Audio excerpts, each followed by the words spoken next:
Praise lord, హల్లెలూయా. దేవుని నామానికి స్తోత్రాలు. మీ అందరికీ నా వందనాలు తెలియజేస్తున్నాను. Jyothirmayi with Jesus YouTube channel ద్వారా మీ అందరికీ స్వాగతం పలుకుతున్నాను. అయితే దేవుని ఇచ్చినటువంటి ప్రేరేపణ మేరకు ప్రతి గురువారం కూడా కొన్ని ఆధ్యాత్మిక విషయాలు దేవుని ప్రేరేపణ మేరకు దేవుడిచ్చినటువంటి ఆలోచనను బట్టి మీతోటి షేర్ చేసుకోవాలని అనుకుంటున్నాను. మరి మొదటగా దేవుడు నాకు ఇచ్చినటువంటి ఆలోచన, ప్రతి ఒక్కరము కూడాను దేవుణ్ణి వెంబడిస్తూ ఉన్నాము. అయితే వెంబడిస్తున్నటువంటి మనము ఆయన సర్వలోకానికి వెళ్ళి సర్వసృష్టిలోనూ నా సువార్తను ప్రకటించి నాకు శిష్యులుగా చేయమని దేవాది దేవుడు ఆయన యొక్క శిష్యులతోటి తెలియజేశారు ఆ రోజు. అయితే మనం ఆయన శిష్యులుగా ఉండాలి, ఆయన శిష్యులుగా పిలువబడాలి అని అనుకుంటే గనక మనం ఏ రీతిగా ఉండాలి, మన జీవన విధానం ఏ రీతిగా ఉండాలి, మనం చేయవలసినటువంటి విధి విధానాలు ఏమిటి, ఇలాగూ చాలా ప్రశ్నలు మనలో మెదులుతూ ఉంటాయి. అయితే ఇంకా కొన్ని ప్రశ్నలు కూడా మన మనసులో మెదులుతూ ఉంటాయి. అవి ఏమిటంటే, యేసుక్రీస్తుకి శిష్యులు అవ్వాలనంటే కనుక సమ్ క్వాలిఫికేషన్స్ కావాలేమో, ఆ క్వాలిఫికేషన్స్ ఉంటేనేమో దేవుడు మనల్ని ఎన్నుకుంటాడేమో, మనం అర్హులుగా ఎంచబడతామేమో అని. అయితే వీటన్నిటికీ కూడాను ఆన్సర్ చేయాలన్నటువంటి ఉద్దేశంతో దేవుడు నాకు ఇచ్చినటువంటి ఆలోచన మేరకు ఆయన శిష్యులుగా ఉండాలంటే మనం చేయవలసినవి ఏమిటి, విధి విధానాలు ఏమిటి, యేసుక్రీస్తు వారి యొక్క శిష్యులకి ఇచ్చినటువంటి అధికారం ఏమిటి, ఆ ఇచ్చినటువంటి అధికారంతో వారు ఏ రీతిగా సువార్తను ప్రకటించారు, ఇలా అనేక విషయాలు ప్రతి గురువారం కూడాను మీతోటి షేర్ చేసుకోవడానికి నేను ఎంతగానో ఇష్టపడుతున్నాను. దేవుని యొక్క ఆత్మ ప్రేరేపణ మేరకు సిద్ధపరచబడుతున్నటువంటి ఈ యొక్క వర్తమానాలు మీరు మీ హృదయాల్లో భద్రపరుచుకొని ఈ వాక్యానుసారముగా జీవించాలని ఎవరైతే ఒక తీర్మానం కలిగి ఉంటారో, నేను కూడా క్రీస్తుకి శిష్యుడిగా ఉండాలని, అటు వారందరినీ కూడా దేవుడు ఆయన శిష్యులుగా స్వీకరించబోతున్నాడు.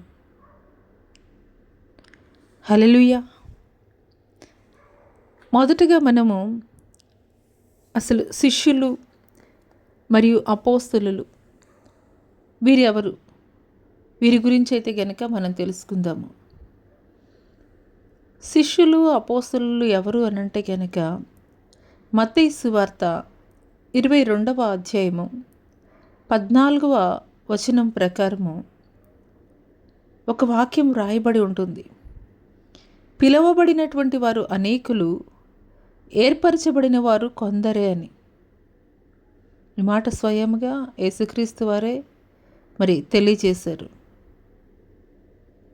అంటే ఈ భూమి మీద అనేక మందిము క్రైస్తవులుగా పిలువబడుతున్నాం, అనేక మంది చర్చిలకు వెళుతున్నారు, అనేక మంది క్రీస్తు పేరు చెప్పుకొని మేము క్రైస్తవులమని చెప్పబడుతున్నారు లోకానుసారముగా. అయితే వీరందరూ కూడా క్రైస్తవులేనా? వీరందరూ దేవుని రాకడ సమయంలో ఎత్తబడేటువంటి వారుగా ఉంటారా? వీరందరూ కూడా దేవుని చిత్తానుసారముగా ఉన్నారా అనే ప్రశ్నలు మనలో మెదిలినట్లయితే దానికి సమాధానంగానే దేవుడు ఈ మాట మాట్లాడుతున్నారు. పిలవబడిన వారు అనేకులు, ఏర్పరచబడిన వారు కొందరే. అంటే దీని అర్థం ఏంటి? యేసుక్రీస్తు వారు ప్రతి ఒక్కరిని కూడా సర్వలోకానికి వెళ్ళి నాకు సువార్తను ప్రకటించి నాకు శిష్యులుగా చేయమని చెప్పేసి దేవుడు చెప్పాడు. మరి శిష్యులుగా మారాలి అని అంటే కనుక కొన్ని గుణగణాలని మనం కలిగి ఉండాలి. ఆయన సారూప్య లక్షణాలని మనం కలిగి ఉండాలి. అవి కలిగి ఉన్నప్పుడు మాత్రమే ఏర్పరచబడినటువంటి వారముగా మనం ఉంటాము. హల్లెలూయా. అయితే ఈ యొక్క ఉదయకాల సమయంలో మరి దీని గురించి కొన్ని మాటలు వివరించడానికి దేవుని యొక్క కృప ద్వారా నేను మీకు తెలియపరుస్తున్నాను. అసలు శిష్యులు అంటే ఎవరు అని మన మధ్యలో ఒక ప్రశ్న వస్తే, యేసుక్రీస్తుని దేవుడని విశ్వసించి బాప్తీసం తీసుకుంటే మనం పిలువబడినటువంటి వారిలో అనగా శిష్యులుగా పిలువబడతాం. శిష్యులుగా పిలువబడినటువంటి మనము మరి ఏర్పరచబడినటువంటి వారముగా చేర్చబడితే అనగా మనం ప్రత్యేకించబడినటువంటి వారముగా, అంటే పరలోక రాజ్య వారసులుగా తీర్చిదిద్దబడాలి అనంటే కనుక మనం ఏ రీతిగా ఉండాలి అనంటే జీసస్ ఫాలోవర్సే. మనందరం కూడా జీసస్ ఫాలోవర్సే. కానీ జీసస్ ఫాలోవర్సు అని చెప్పుకుంటున్నటువంటి మనము జీసస్ యొక్క గుణగణాలని, జీసస్ యొక్క సారూప్య లక్షణాలని ఎవరైతే కలిగి ఉంటారో వారు ప్రత్యేకింపబడినటువంటి వారిగా ఉంటారు, పరలోక రాజ్య వారసులుగా ఉంటారు. అయితే కొన్ని విషయాలు ఈ యొక్క పరిశుద్ధ గ్రంథంలోని మరి లేఖనాల ద్వారా మరి శిష్యులంటే ఎవరు, అపోస్తలులు అంటే ఎవరు అనే కొన్ని విషయాలను అయితే కనుక మనం తెలుసుకుందాము. ఈ లోకంలో మనం చూసుకున్నట్లయితే కనుక చాలామంది గొప్ప వ్యక్తుల్ని చాలామంది మనుషులు వెంబడిస్తూ ఉంటారు. వాళ్ళని ఏమని పిలుస్తారనంటే కనుక ఆ గొప్ప వ్యక్తికి శిష్యులుగా పిలుస్తారు. అదే రీతిగా ఈ యొక్క పరిశుద్ధ గ్రంథ లేఖనాల ప్రకారము ఎవరైతే క్రీస్తుని వెంబడించేటువంటి వారిగా ఉంటారో, అంటే క్రీస్తు యొక్క గుణగణాలని కలిగి ఉంటారో వారిని ఏమని పిలుస్తారు అని అంటే కనుక యేసు క్రీస్తు శిష్యులుగా పిలువబడతాం. హల్లెలూయా. అయితే యేసు క్రీస్తు వారు ఈ భూమి మీదకి 2000 సంవత్సరాల క్రితము ఆయన నరరూపిగా ఈ భూమి మీదకి వచ్చారు. ఎందుకోసం అనంటే గనక పాపముతోటి, శాపముతోటి, ఆ యొక్క బానిసత్వ సంఖ్యలతోటి కట్టబడి ఉన్నటువంటి మన యొక్క బంధకాలన్నిటినీ కూడాను విడిపించు నిమిత్తము దేవుని యొక్క సంకల్పము ప్రకారము యేసుక్రీస్తు వారు ఈ భూమి మీదకి నరావతారిగా వచ్చారు. హల్లెలూయా. అందుకోసమే ఆయనకి పేరు ఏమిటి అనంటే గనక యేసు అనే పేరుకి రక్షకుడు అని అర్థము. రక్షకుడు అనంటే మన యొక్క ప్రతి పాపశాపాల నుండి కూడాను ఆయన విడిపించేటువంటి వాడిగా ఉన్నాడు. రక్షకుడు అనంటే మన యొక్క ప్రతి పాపశాపాలను విడిపించడం మాత్రమే కాదు, మనల్ని యథార్థవంతులుగా, నీతిమంతులుగా, దేవునికి నచ్చినటువంటి వ్యక్తులుగా మనం జీవించు నిమిత్తము ఆయన 33.5 సంవత్సరాలు ఈ భూమి మీద నడయాడినటువంటి ఆ యొక్క 33.5 సంవత్సరాలు కూడాను ఏ రీతిగా మనం జీవించాలో, ఏ రీతిగా తగ్గింపు హృదయం కలిగి ఉండాలో, ఇతరులని ప్రేమించాలో, ఇతరుల పట్ల కనికరము కలిగి ఉండాలో, ఇతరుల పట్ల ఏ రీతిగా మనం ప్రేమ చూపించాలో, ఇలా అనేక విషయాలను ఆయన నడయాడినటువంటి 33.5 సంవత్సరాలు కూడాను ఆయన యొక్క శిష్యులకి ఆ యొక్క యెరూషలేము ప్రాంతంలో ఉన్నటువంటి, ఆయన నడయాడినటువంటి ప్రాంతంలో ఉన్నటువంటి ప్రజలకి కూడాను యేసుక్రీస్తు వారు తెలియజేశారు. హల్లెలూయా. అయితే అసలు శిష్యులంటే ఎవరు, శిష్యులంటే ఎవరు అనే వివరణ అయితే కనుక తెలుసుకుందాం. శిష్యులంటే మొదటగా దేవుని చేత పిలువబడినటువంటి వారు, దేవునితోటి పిలువబడినటువంటి వారు. మత్తయి సువార్త 4వ అధ్యాయం 18 నుండి 22 వచనాలు కనుక మనం చూసుకున్నట్లయితే, దేవుడు పిలుస్తాడు. యేసుక్రీస్తు వారు నా వెంబడి రండి అని పిలవంగానే పేతురు, అంద్రెయ, యాకోబు, యోహాను మరి ఈ రీతిగా మరి శిష్యులందరూ కూడాను యేసుక్రీస్తుని వెంబడించినటువంటి వారిగా ఉన్నారు. హల్లెలూయా. అయితే ఇంకా కొంతమంది విషయం కనుక మనం చూసుకున్నట్లయితే, మరి పరిశుద్ధ గ్రంథ లేఖనాల్లో మరి యేసు వారిని పిలవక మునిపే మరి వీరు దేవుని గురించి ఎదురు చూసినట్లుగా వెంబడించినట్లుగా కనిపిస్తుంది.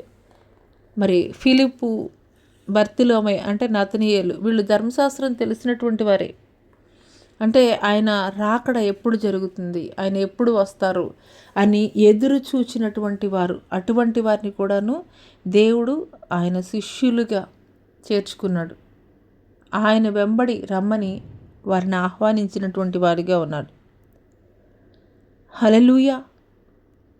మరి యోహాను సువార్త 1వ అధ్యాయము 35 నుండి 42 వచనాలు గనుక మనం చూసుకున్నట్లయితే, అక్కడ బాప్తీసమిచ్చి యోహాన్ని గూర్చి మనమైతే గనక చూస్తామండి. బాప్తీసమిచ్చి యోహాన్ని గూర్చి మనం చూస్తాం. ఈయన ఎవరు అని అంటే గనక మొదటగా ఆ యొక్క బాప్తీసమిచ్చు యోహాను చెప్పినటువంటి మాటను బట్టి అంద్రెయ యేసుక్రీస్తుని వెంబడించినట్లుగా అయితే గనక మనకి తెలియపరచబడుతుందండి.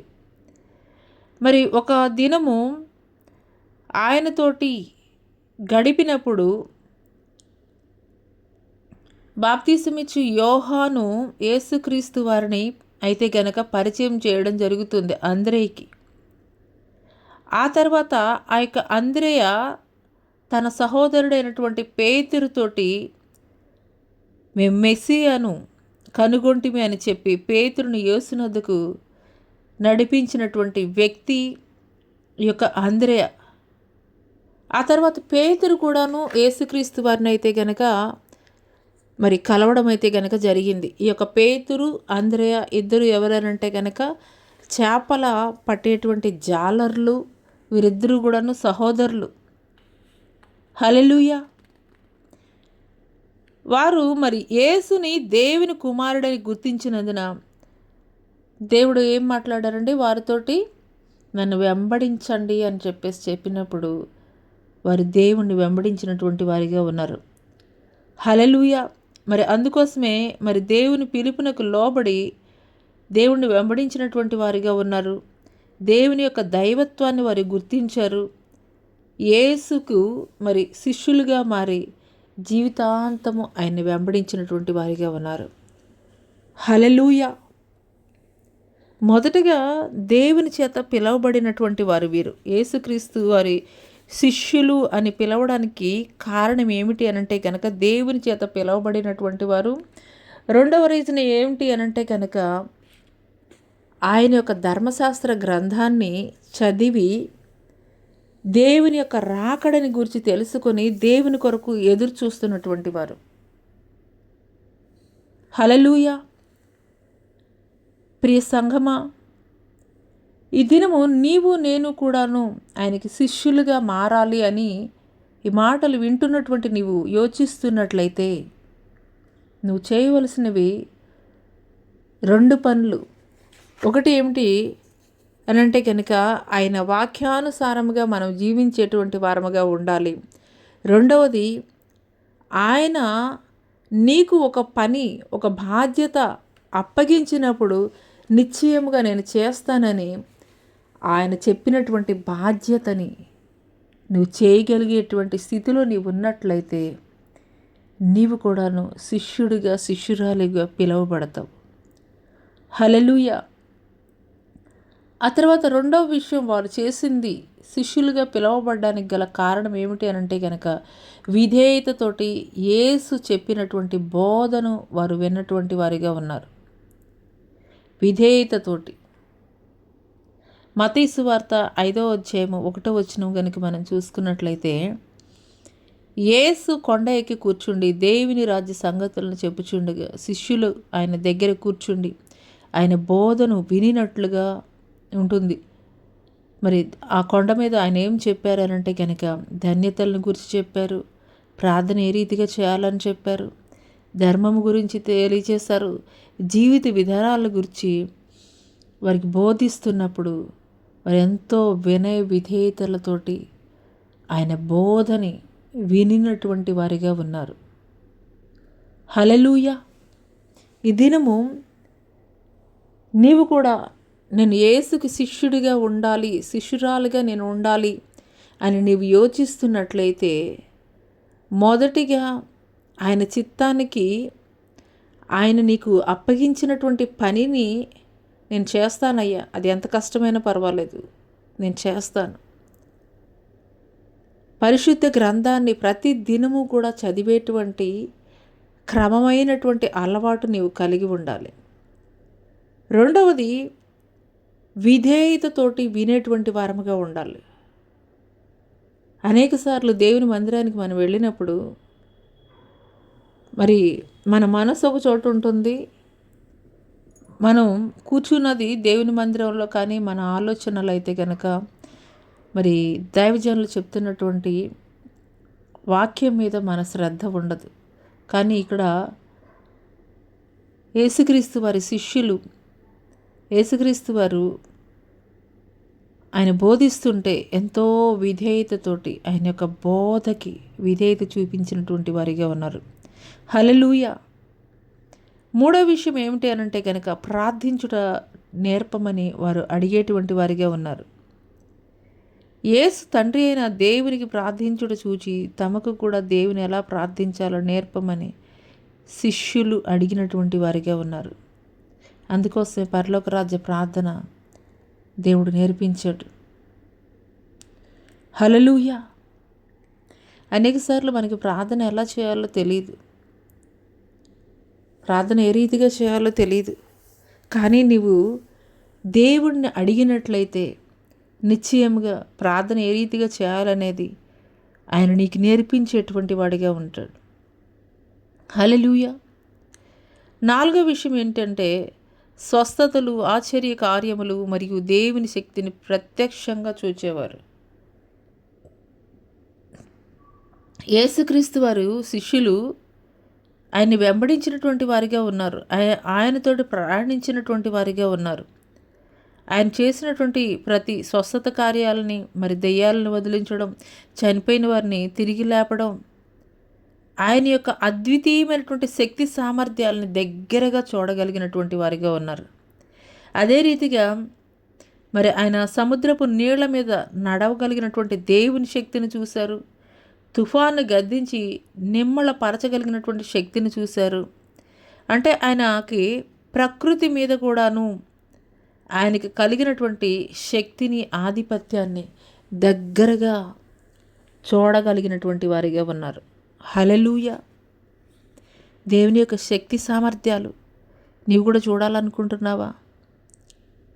అయితే వారానికి ఒకసారి దేవుని మందిరానికి వెళ్ళడం మాత్రం కాదు, కానీ అనుదినము కూడా ఆయన యొక్క పరిశుద్ధ గ్రంథాన్ని నీవు ధ్యానిస్తూ అనుదినము కూడాను నువ్వెంత బిజీ ఉన్నప్పటికీ కూడాను ఆయనకి కొంత సమయమును కేటాయిస్తూ ఉన్నట్లయితే గనక ఆయన యొక్క ఘనమైనటువంటి కార్యములు ఆయన నీకు బోధపరిచేటువంటి వాడిగా ఉన్నారు. హల్లెలూయా. మొదటగా యేసుక్రీస్తు వారి యొక్క శిష్యులుగా మరి ఎవరు పిలువబడతారు, ఎవరు ఉంటారు, ఏ విధమైనటువంటి లక్షణాలు కలిగినటువంటి వారు అని అంటే కనుక మరి ఆయన యొక్క గ్రంథాన్ని ప్రతిదినం చదివేటువంటి వారు, ఆయన ఒక బాధ్యత అప్పగించినప్పుడు వెనకడుగు వేయకుండా చేస్తానని చెప్పేటువంటి వారు. రెండవది, విధేయతతోటి ఆయన యొక్క మాటలు వినేటువంటి వారు. మూడవది, మనం ప్రార్థన ఏ రీతిగా చేయాలని దేవుడిని అడిగేటువంటి వారు. నాలుగవది, ప్రతి దినము కూడాను ఆయనతోటి మనం సహవాసం చేసేటువంటి వారముగా ఉన్నట్లయితే గనక నిశ్చయముగా ఆయన ఆయన యొక్క సార్వభౌమత్వాన్ని మనం చూడగలిగేటువంటి వారముగా ఉంటాము. హల్లెలూయా. 5వది, దేవుని రాజ్య మర్మాలను తెలుసుకోవాలనే ఆసక్తి కలిగినటువంటి వారు. హల్లెలూయా.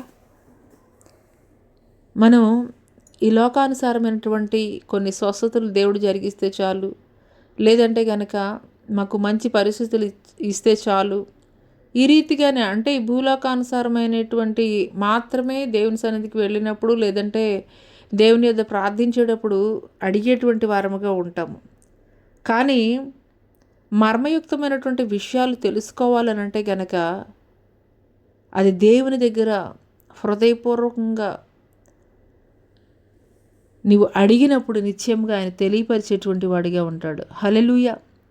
పరిశుద్ధ గ్రంథంలో మరి దేవుని వ్యక్తిత్వం, మనం దేవునికి నచ్చినట్లుగా ఎలా జీవించాలో మరి అందరికీ అర్థం కాదు, కానీ శిష్యులకు దేవుడు ఆ గ్రహింపునిచ్చి దేవుని వాక్యాన్ని చక్కగా మరి అర్థం చేసుకోగలిగినటువంటి జ్ఞానాన్ని అయితే గనక ఇచ్చాడు.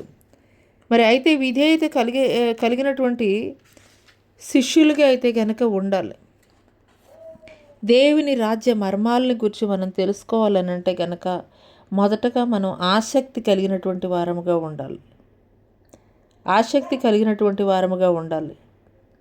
ఆయన చెప్పినటువంటి మాటల్ని, లేదంటే నువ్వు పరిశుద్ధ గ్రంథాన్ని చదువుతున్నట్లయితే గనక చాలాసార్లు మనకి బైబిల్ చదువుతున్నప్పుడు ఆ యొక్క జ్ఞానం మనకి అర్థం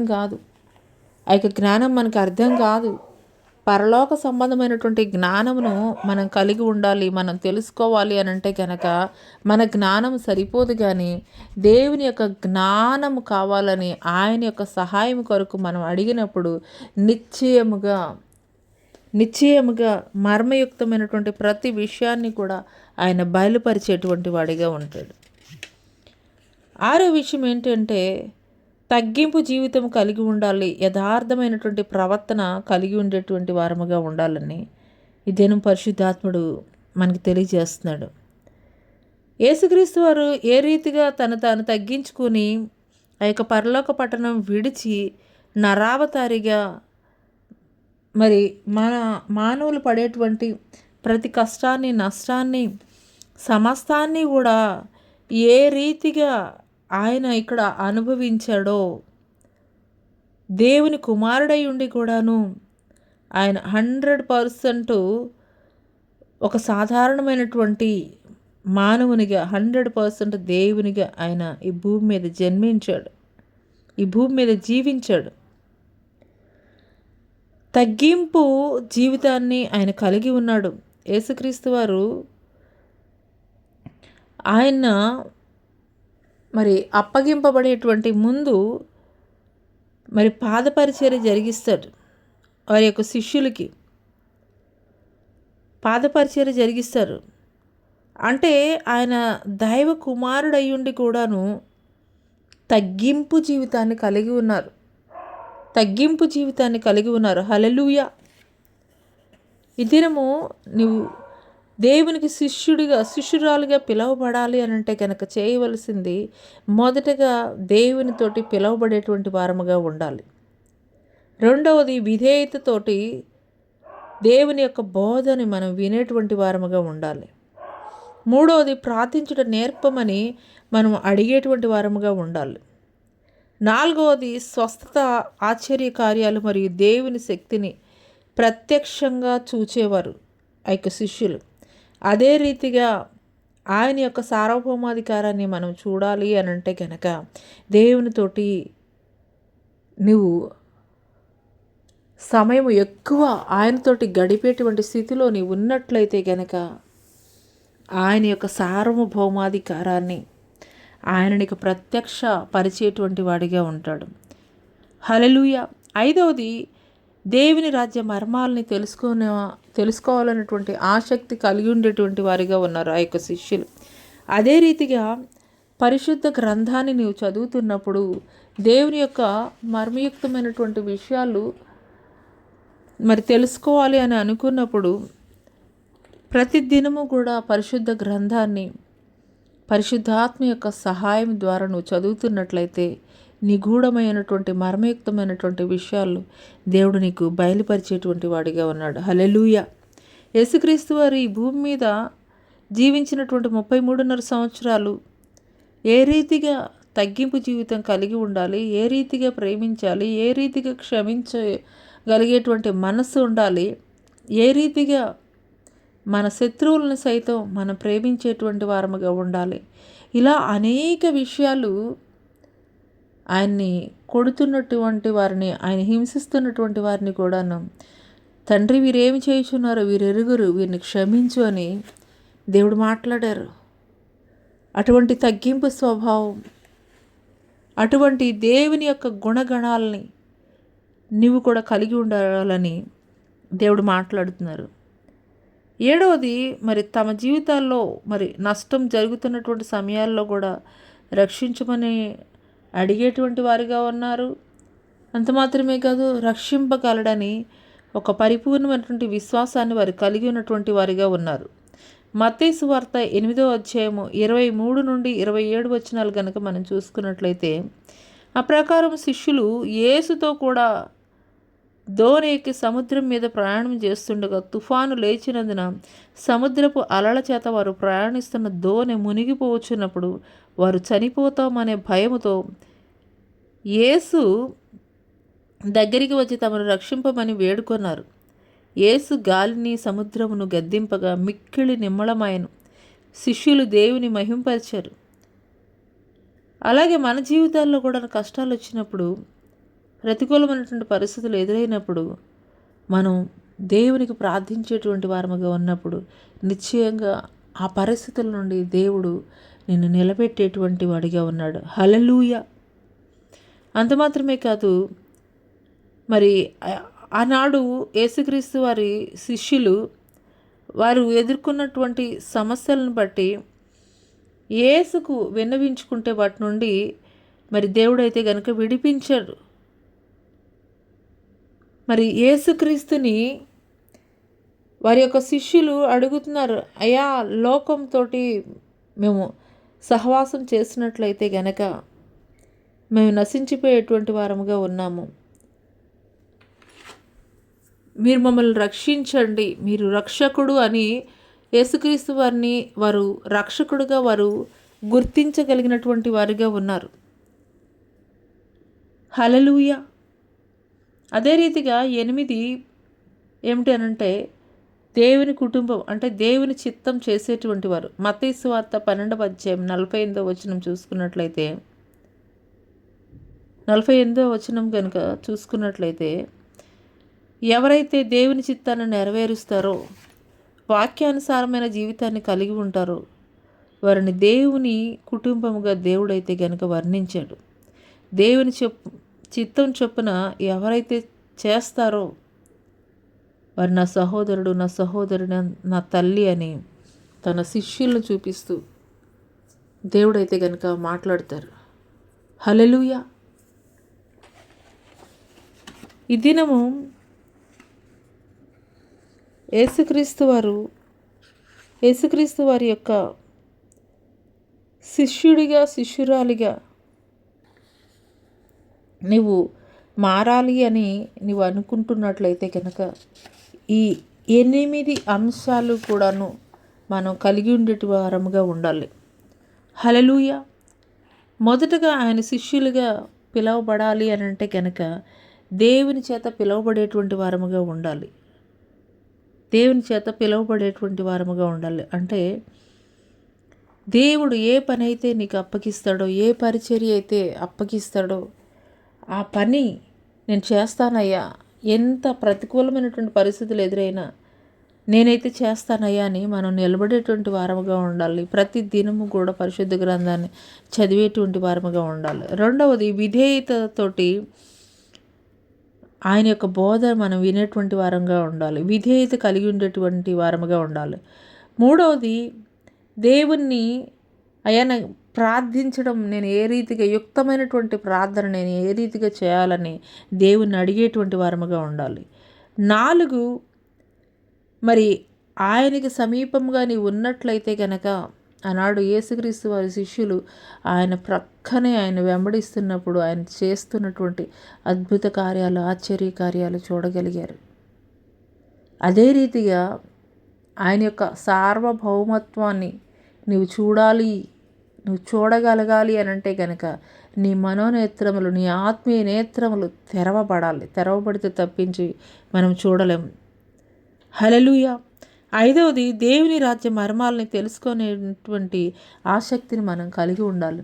పరిశుద్ధ గ్రంథాన్ని చదవడం అనంటే కనుక ఏదో యాదృచ్ఛికంగా ఒక పుస్తకాన్ని చదివినట్లుగా కాదు, కానీ నువ్వు పరిశుద్ధ గ్రంథాన్ని చదివే ముందు పరిశుద్ధాత్మ యొక్క సహవాసాన్ని నీవు కోరుకుని ప్రార్థించి నువ్వు చదివినట్లయితే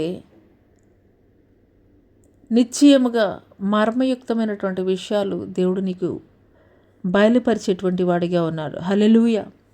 6వది, తగ్గింపు జీవితాన్ని మనం కలిగి ఉండాలి. ఆయన ఈ భూమి మీద నడయాడినటువంటి 33.5 సంవత్సరాలు ఏ రీతిగా మనం తగ్గింపు జీవితం కలిగి ఉండాలని ఒక మాదిరికరమైనటువంటి జీవితాన్ని ఆయన చూపించి వెళ్ళారు. అదే రీతిగా మనం కూడా అటు తగ్గింపు లక్షణాలని మనం కలిగి ఉండాలి. ఆ తర్వాత 7వ విషయము, ప్రతికూలమైనటువంటి పరిస్థితుల్లో దేవుని యొక్క సహాయం కొరకు ఎదురు చూసినటువంటి వారిగా ఉన్నారు. మనుషుల యొక్క సహాయం కొరకు కాదు, కానీ దేవుని మీదే కంప్లీట్గా వారు ఆధారపడినటువంటి వారిగా ఉన్నారు. 8వది, దేవుని చిత్తం చేసేటువంటి వారిగా ఉన్నారు. దేవుని కుటుంబంగా ఉన్నారు. దేవుని చిత్తం చేసేటువంటి వారిగా అంటే కొన్నిసార్లు దేవుడు మనకు చెప్పేటువంటి పనులు అంటే బాధ్యతలు ఏ రీతిగా ఉంటాయి అని అంటే కనుక అవి చేయడం చాలా కష్టంగా ఉంటుంది. అది చేయడం చాలా కష్టంగా ఉంటుంది. కష్టమైనా సరే, దేవా నేను నీ చిత్తం జరిగిస్తాను, అది కష్టమైనా పర్వాలేదయ్యా, నేను నీ కొరకు నిలబడతాను, నీ చిత్తాన్ని నేను జరిగిస్తాను. ఇలా ఎవరైతే చేయగలుగుతారో ఆయన యొక్క కుటుంబముగా మనం పిలువబడతాం. హల్లెలూయా. ఇది నా పరిశుద్ధాత్ముడు ఆయనకి శిష్యులుగా మనం ఉండాలంటే ఏ రకమైనటువంటి గుణగణాలని కలిగి ఉండాలనే విషయాలనైతే 8 విషయాల ద్వారా దేవుడు మాట్లాడారు. మరొకసారి నేను చెప్తానండి. మొదటగా దేవుని చేత పిలువబడేటువంటి వారముగా ఉండాలి. 2వది విధేయత కలిగి ఉండేటువంటి వారంగా ఉండాలి. 3వది ఆయన్ని ప్రార్థించడం నేర్పించమని అడగాలి.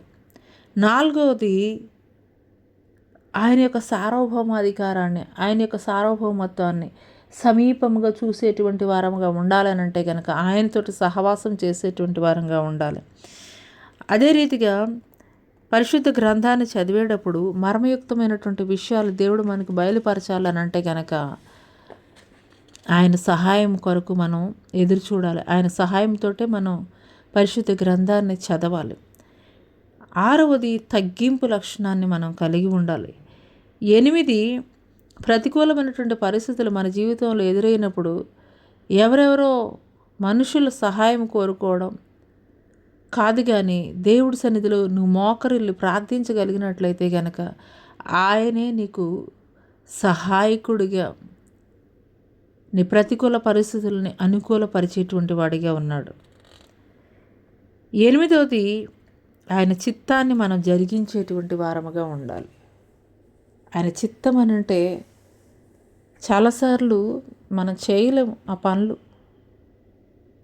ప్రతికూలమైనటువంటి పరిస్థితుల్లో కూడా నీకు బద్ధ శత్రువు అయినటువంటి వాళ్ళతోటి వెళ్ళి దేవుడు ఏం చెప్తారంటే, నువ్వు వెళ్ళి వాళ్ళతోటి సమాధానపడు, నువ్వు వెళ్ళి వాళ్ళతోటి మాట్లాడని చెప్తారు. వాళ్ళు నీకు చాలా నీకు వ్యతిరేకమైనటువంటి మాటలు మాట్లాడారు. కానీ దేవుడు ఏం చెప్తాడంటే, మరి పరిశుద్ధ లేఖనంలో ఉంటుంది కదా, మనం బల్లకి సమీపించే ముందు నీ సహోదరుడి మీద నీకేమైనా ద్వేషం ఉన్నట్లయితే మొదటగా నువ్వు వెళ్ళి వాళ్ళతోటి సమాధానం పడి తర్వాత వచ్చి ఆ యొక్క బల్ల కార్యక్రమంలో నువ్వు పాల్గొనాలని. అదే రీతిగా దేవుడు చేసేవి దేవుడు మనల్ని జరిగించమనేవి చాలా ఆశ్చర్యకరంగా ఉంటాయి. బద్ధ శత్రువులతోటి దేవుడు ఏం చెప్తాడంటే, నువ్వు వెళ్ళి వాళ్ళతోటి సమాధానపడు, నువ్వు వాళ్ళతోటి సమాధాన పడితే నేను ఆశీర్వదిస్తాను. చాలాసార్లు చాలా కష్టంగా ఉంటుంది. అయినప్పటికీ కూడా దేవుని యొక్క ఆశీర్వాదం మనం కోల్పోకూడదు అని అంటే కనుక కష్టమైనా సరే ఆయన చెప్పినటువంటి చిత్తాన్ని మనం జరిగించేటువంటి వారముగా ఉన్నప్పుడు నిశ్చయముగా ఆయన ఆశీర్వాదం పొందుకున్నటువంటి వారముగా ఉంటాము. హల్లెలూయా.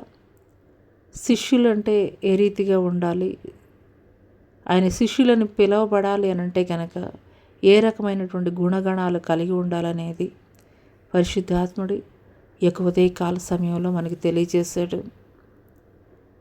మరి దేవుని చిత్తమైతే మరి మరలా వచ్చే గురువారం దీనికి సంబంధించి ఈ యొక్క శిష్యుల గురించి ఏ రీతిగా ఉండాలనేది ఇంకొన్ని విషయాలు కొనసాగింపుగా మనం నేర్చుకుందాము. అటి కృప దేవుడు మనందరికీ కూడాను దయచేయనుగాక. ఆమెన్. కొద్ది నిమిషాలు ప్రార్థన చేసుకుని ముగించుకుందాం. మహాగణుడ, మహోన్నతుడ, సర్వశక్తుడైనటువంటి దేవా, నీకే స్తుతులు, స్తోత్రాలు, వందనాలు తెలియజేస్తున్నాం తండ్రి. ఈ యొక్క నూతనమైనటువంటి సంవత్సరంలో ప్రభా, మీ యొక్క శిష్యులుగా మమ్మల్ని మీరు మార్చుకోవాలన్న సంకల్పంతో ఈ యొక్క నూతనమైనటువంటి కార్యమునకు అయ్యా మీరైతే కనుక మాకు ఆలోచన ఇచ్చి మీరు నడిపిస్తున్నటువంటి విధానాన్ని బట్టి మీకు స్తుతులు, స్తోత్రాలు తండ్రి. ఇంతవరకు కూడాను అయ్యా మేము ఆదివారం మందిరానికి వెళ్ళేటువంటి క్రైస్తవులుగా మాత్రమే ఉన్నామయ్యా. కానీ నిజమైనటువంటి నీ శిష్యులుగా ఉండాలంటే మేము ఏ ఏ లక్షణాలని మేము కలిగి ఉండాలి అనేటువంటి 8 విషయాల ద్వారా మీరు మాతోటి మాట్లాడి ఉన్నారయ్యా. విన్నటువంటి మాటలు తండ్రి వ్యర్థముగా పోకుండా మా హృదయంలో భద్రపరుచుకొని నీ శిష్యులుగా మేము మారడానికి ఈ యొక్క 8 సుగుణాలని కూడా మేము కలిగి ఉండి తండ్రి ప్రభా, నీ శిష్యులుగా పిలువబడ్డానికి యోగ్యులుగా చేయమని నజరుడైన యేసు అతి పుణ్య పరిశుద్ధ నామంలో అడిగి వేడుకొనుచున్నాం ప్రియ పరలోకపు తండ్రి. ఆమెన్. ప్రైజ్ లార్డ్ అండి. అందరికీ కూడా praise lord. Jyothirmayi with Jesus ఈ యొక్క యూట్యూబ్ ఛానల్ ద్వారా యేసుక్రీస్తు యొక్క శిష్యులుగా మారాలంటే మనం ఏ విధమైనటువంటి గుణగణాలను కలిగి ఉండాలి, యేసుక్రీస్తు వారి యొక్క శిష్యులు మరి ఎంతమంది ఉన్నారు, వారి పేర్లేంటి, వారి యొక్క జీవిత విధానం ఏమిటి, వారిని దేవుడు ఏ రకంగా వారిని పిలుచుకున్నాడు, వారిని ఏ రీతిగా ఘనమైనటువంటి స్థితిలో దేవుడు వారిని నడిపించారు, ఇలా అనేక విషయాలు రానున్న దినాల్లో పరిశుద్ధాత్మ సహాయం ద్వారా మీ అందరికీ కూడాను మరి నేనైతే కనుక షేర్ చేయాలనుకుంటున్నాను. మరి ఇటువంటి అమూల్యమైనటువంటి అవకాశాన్ని వింటున్నటువంటి మీరు మరి తెలియనటువంటి అనేకులకు కూడాను షేర్ చేయండి. తద్వారా మరి వారి కుటుంబాలు కూడాను దేవుని శిష్యులుగా మార్చబడడానికి దేవుడు కృప చూపిస్తారు. అటి కృప దేవుడు మీకు, మీ కుటుంబాలకి దేవుడు దయచేయనుగాక. ఆమెన్. ప్రైజ్ లార్డ్ అండి. సెలవు.